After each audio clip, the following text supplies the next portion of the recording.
کارگل کے اوپر بھی آپ کا ایک بیان آیا کہ ہم لوگ اوپریسرز تھے اور انڈیا بیچارہ مظلوم تھا، تو جو پھر لالک جان اور کرنل شیر خان کو ہم نے نشان حیدر دیے ہیں، تو آپ کو لگتا ہے وہ بھی پھر غلط ہے؟ نہیں، وہ تو شہید ہے، ان کا تو قصور ہی نہیں ہے، لیڈرز کا جرم ہوتا ہے یہ. جتنے 25,000 کے قریب مجاہدین حافظ سعید صاحب کے ورغلانے کے اوپر مارے گئے کشمیر میں، وہ سب کے سب شہداء ہیں. ان کو تو نہیں پتا تھا، وہ ایک ٹرو کاز کے لیے کام کر رہے تھے، ورگلائے گئے. اس کی میں دلیل پیش کرتا ہوں. المصنف ابن ابی شیبہ میں صحیح سند کے ساتھ موجود ہے کہ سیدنا علی سے پوچھا گیا کہ جنگ صفین میں جو آپ کے مخالفین آئے، ان کے بارے میں آپ کا کیا موقف ہے جو مقتول ہو گئے؟ آپ کے ماننے والے تو شہداء ہیں کیونکہ آپ خلیفہ راشد ہیں. تو انہوں نے کہا میں اللہ سے امید کرتا ہوں کہ ہمارے مقتولین اور ہمارے مخالفین کے مقتولین بھی جنت میں جائیں گے. پھر اللہ کے حضور مقدمہ میرے اور معاویہ ابن ابی سفیان کے درمیان رضی اللہ تعالیٰ عنہ، ہم ان کا نام بھی احترام سے لیں گے صحابی ہونے کی وجہ سے، ان کے درمیان طے پائے گا اللہ تعالیٰ کے حضور. یعنی مولا علی رضی اللہ تعالیٰ عنہ علیہ السلام نے اپنے مخالفین کے شہداء کو بھی کلین چٹ دے دی، مخالفین کو بھی، اور کہا کہ ان کا جو سرغنہ ہے وہ پکڑا جائے گا.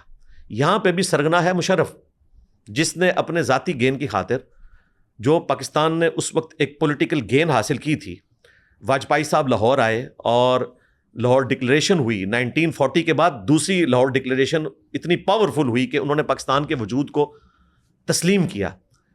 اس وقت کے وزیر اعظم کی پیٹھ میں چھرا گھونپا اس آرمی چیف نے، مشرف نے، اور اس کے بعد جو ایکٹیویٹی پرفارم کی.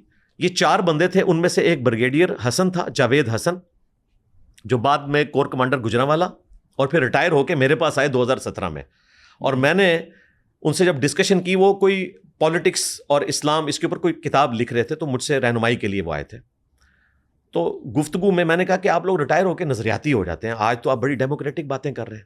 تو پھر وہ ہنس پڑے اور انہوں نے مجھے خود بتایا کہ بھائی وہ 4 بندے جو تھے نا، ان میں ایک بریگیڈیئر بھی تھا، وہ میں تھا اس زمانے میں، جنہوں نے یہ سب کچھ کارگل کیا. تو میں نے کہا آج کہتے ہیں غلط تھا، نہیں کرنا چاہیے. انہوں نے مانا ہے؟ جی مانا، کیوں نہیں مانا؟ ٹھیک ہے. تو پھر میں نے ان کو کہا آپ ریٹائر ہو کے نظریاتی ہو جاتے ہیں. پھر میں نے ان کو بولا دیکھیں، اس کے اوپر جواب انہوں نے کیا دیا؟ جی ظاہر ہے وہ ہنسے، مانے، وہ تو میری طرح ہو چکے ہیں، آپ ڈیموکریٹک ہو چکے ہیں.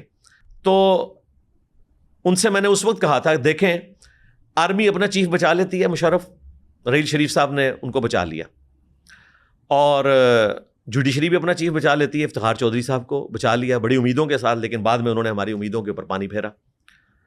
لیکن عوام اپنا چیف نہیں بچا سکتی. ان دنوں نواز شریف صاحب تختہ مشق بنے ہوئے تھے پاناما میں. تو میں نے کہا نواز شریف صاحب نہیں بچیں گے، کیونکہ نہ یہ جوڈیشری کے چیف ہیں، نہ یہ جو ہے وہ آرمی کے چیف ہیں، یہ عوام کے چیف ہیں، ان کو رگڑا لگ جائے گا. اور ہمیشہ عوام کے چیف کے ساتھ یہی ہوتا ہے. پی ڈی ایم نے جو کچھ کیا خان صاحب کے ساتھ، یہ وہی کچھ کیا جو ثاقب نثار نے نواز شریف صاحب کے ساتھ کیا. ہم دونوں ایکٹیویٹیز کو غلط سمجھتے ہیں.